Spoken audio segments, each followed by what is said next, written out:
Hi, in this video I'm going to give you some tips on how to repot your plants and how to ensure they start growing again quickly.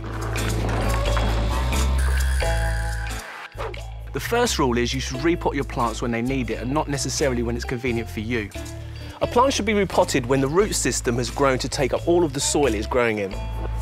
You can usually tell when this is the case because you will need to water every 24 to 36 hours. If you delay repotting, you can expect the plant to become root bound and root dieback. To ensure quick growth and minimise the shock of repotting, do not choose a new pot that is too big.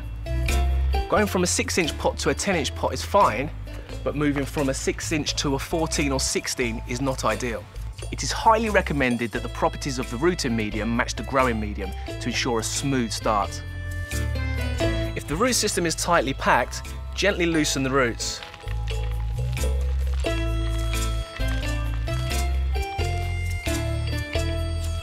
This will prevent clogging that could make it more difficult for the plant to settle into its new pot. Breaking up the roots is actually beneficial because it signals to the plant that root growth and regeneration is needed. In the new pot, add a layer of slightly moistened soil, enough that the plant will sit at the right height in the new pot. When placing the plant in the new pot, gently press down on the soil to ensure there are no air pockets. Add slight pressure with your hands, not the weight of your body, so that the soil will retain porosity.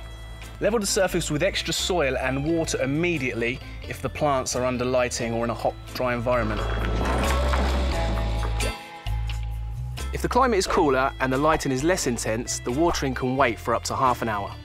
For fast-growing plants, the pot should be large enough so that the plant will not require watering for 4 to 5 days. If you have made the right choices when repotting, bumping up the relative humidity slightly and reducing the growing temperature a little for a 2 to 3 day period will help the plant recover very well from the shock of repotting and enable the root system to settle in and regenerate quickly. Once the plant has been watered a second time, it should have recovered its regular rate of growth.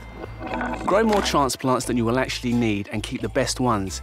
If necessary, remove any diseased or unhealthy roots before repotting. As with root-bound plants, pruning the top leaves and branches is recommended. This will enable the plants to regenerate healthy roots quickly and keep the plant-to-root ratio in balance. You can also place a small tent over your plant to keep the moisture in. This will prevent the plant from drooping. You can choose a smaller step-up pot to maximise the soil porosity.